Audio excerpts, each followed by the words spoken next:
Peter Joseph's Zeitgeist vision is a smorgasbord of leftist rhetoric, sophistry, and cringeworthy neologisms. I don't think it's all bad, and I'm sure we probably share many views in common.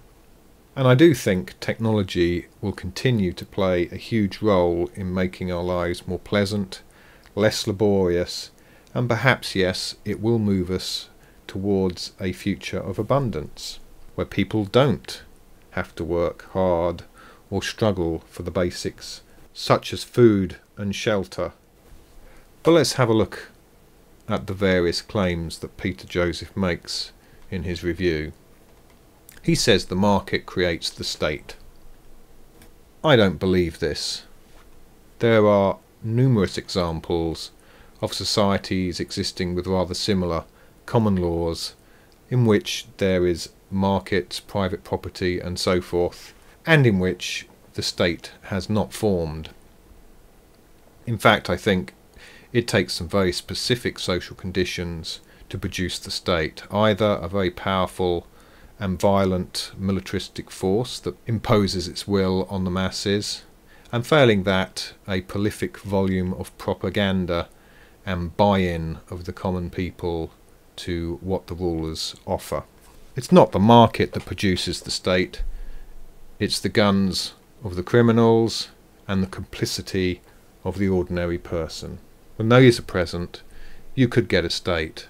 But if people don't want it, if most people don't want it and are prepared to act and protect themselves, you don't get a state, irrespective of whether there's private property or a market. He talks about the mafia. Let's be serious, the mafia is a creation of the state and its prohibitions. It's further perpetuated by the state because of things like public footpaths and public highways, which are insecure, ungated, and permit criminals to move about at will. These criminals would be effectively dealt with through common law and the enforcement of property rights, which would create a much higher level of community security. Peter Joseph thinks that the non-aggression principle is too narrow and abstract. In reality, there's another form of sort of passive aggression which he calls structural coercion. Let's be serious, there's no such thing as passive coercion. Coercion is willfully using your power to modify another person's behaviour. Whether it's the carrot or the stick, it's somebody acting positively to modify somebody else's behaviour. That's coercion. Yes, we are to some extent at will in how we organise society. Of course, when I walk down the street and see somebody begging, if I don't feel like giving them some money, some water, some food or whatever, yeah, okay, that could be called selfish or mean, but it isn't coercion and it isn't aggression. It's unfortunate. Could we, through technological innovation, transform society in such a way that all the basic needs for food and shelter were assured to all? Well, I'm sceptical. I certainly haven't been convinced yet. In the meantime, I'd like to keep the fruits of my labour to myself, unless I'm feeling charitable, because I don't want to support and carry the free riders that are very much present in this society. Prostitutes, the unemployed and low paid. Well, about prostitutes. A lot of street prostitutes are obtaining cash so that they can pay for alcohol and other drugs. Again, these are things which are very much inflated in price by statist activities to protect people's privilege. So getting rid of those laws and protections would reduce the costs of these things for the prostitutes, and they'd be able to afford them without having to engage in such a dangerous business. And perhaps they could even get jobs doing something else. And in any case, prostitution is common throughout history. You don't need a free market for it. It's not part of capitalism. I think it's just an inherent thing that people can sell their bodies and get a gain for it, and so they will do it. It will just happen under any kind of social conditions imaginable, so far as I can see. For the unemployed, I think you can take out unemployment insurance or something like that, take out some kind of collective insurance. You could go back and get some help financially from your parents or friends and so forth to get by. But in reality, you need to find something else valuable to do to earn your way. And low pay doesn't have to remain low pay for life. If you can pick up new skills and again increase your value, you may be able to find work and get more money and live a better life. It is impossible to have highly paid jobs and low prices. The two are obviously intimately linked, and in order for there to be affordable goods for the masses, there has to be low paid work. Being low paid is hopefully a bottom rung up on a ladder of progress into more profitable and enjoyable labour. This at least seems to be what history shows us. Perhaps it's simple-minded, maybe you could call it callous, but the epidemics of disease and famine in Africa could be brought to an end in several generations if people just chose not to have children. I mean, I think there has to be some responsibility on the individual, if they're considering becoming a parent, to not have children that they can't support or offer a good life to. So again, here's another one of these rather ridiculous applications of language: structural violence. So, Dr. James Gilligan says the more highly unequal a society is, the higher its rates of violence. Maybe this guy should spend some time having a look at the Yanomamö, a very violent society. In most material ways, the people are about as well off as each other, you know, the same number of spears, the same number of huts. What they fight over is access to vagina, to young nubile women who will reproduce for them.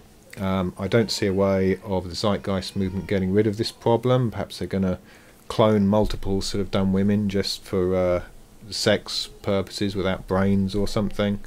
So that's something that your Zeitgeist technology isn't going to be able to deal with. Actual violence, aggression, in the case of the Yanomamö, is about an honour system as well, and this is something that's common to the violent street gangs that you see in the US and other big suburban problem areas. It's not just about the actual obtaining of nubile young women in the case of the Yanomamö, or the obtaining of money, big dough, gold and so forth with the street gangs. Is also a concept of status, and people like status irrespective of whether it's financially profitable for them or not. They just like to feel better than other people, maybe even at great risk and actually at no personal gain in the material sense. Yes, it is a difficult and painful struggle for very poor people to make a living within many of our societies. And I just asked the question again, where was their personal insurance, where was their money put aside at times if they were employed and getting income? And where were their parents in this picture?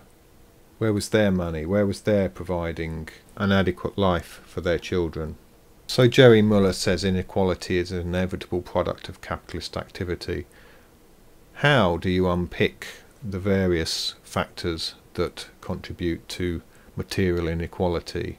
I mean, obviously, if you're born and raised and live in an area, say next to a rich river with fertile land, as opposed to somebody who's born and brought up in the middle of the Sahara Desert, the person that is born and brought up in the rich, better piece of land is going to enjoy a better standard of living. That's just to do with the geography of the resources. Similarly, somebody that's smarter, somebody that's stronger, somebody that's better looking is going to have a better outcome under any conditions of society, whether it's capitalist or not. I'm just saying I think there's a lot more to this inequality concept than just the factors of capitalist production. I'd also like to say that, I don't hugely care about the fact that somebody's got 10 Rolls Royces and a huge penthouse flat or whatever. I'm quite happy just to get on with my rather humble family life with the people I love. That to me is wealth, that's the good stuff, and I really don't care for the baubles of excess material gain. I reject and object to the use of the terms coercion and violence with respect to the consequences of people having either bad luck or living in the wrong place, or not taking responsibility for themselves, and not receiving charity or help from other people. What you're doing with this is you're watering down the actual meaning of these terms. It's like using the term rape to refer to virtually any kind of sexual assault. It's just inappropriate. It waters down the people who are really victims of violence or coercion, and it distracts from the really big problem of the state and its violence and coercion, which is very genuine, very direct. Attacks on language are also attacks on meaning, and therefore on reason and understanding. As a philosopher, and really any reasonable person with a concern for bettering thought and understanding of the world, you just have to really be opposed to this flagrant abuse of our understanding and use of words. And finally, problem resolution is impossible in the free market due to structural limitations. Here I think I might agree quite well with Peter Joseph. It's just a fact that all the people that presently exist are not going to give up their labour freely in order to build this sort of technical utopia, so that people in the future can live a sort of free lifestyle and not have to work or labour, and will have all their basic needs met by mechanisation. The evidence so far is that people are generally unwilling to give up the time of their lives to labour and provide for others. That was the case even in Soviet Russia, with the sort of prolific propaganda and emotional manipulation of people to get them to produce for the brighter future. The fact is, people want a return on their investment, and they want it within their own lifetime. And I think that's the reason why the Zeitgeist movement is kind of self-contradictory. It's talking about establishing this new and bright future, and immediately it's saying, well, it's actually not possible with the system as it is now. So to conclude, I think there are very practical steps we can take as individuals in moving towards a peaceful world and a more abundant world, essentially by getting rid of the state, the government, the central control. I think there are very good economic arguments to be had around this, and I think they're very good moral arguments, and I can see actual practical ways forwards. For example, reducing how much tax you pay, spreading propaganda that destroys statist propaganda, and so forth. I think the Zeitgeist movement is a very long way from having any kind of credible solution to the problems which they themselves raise.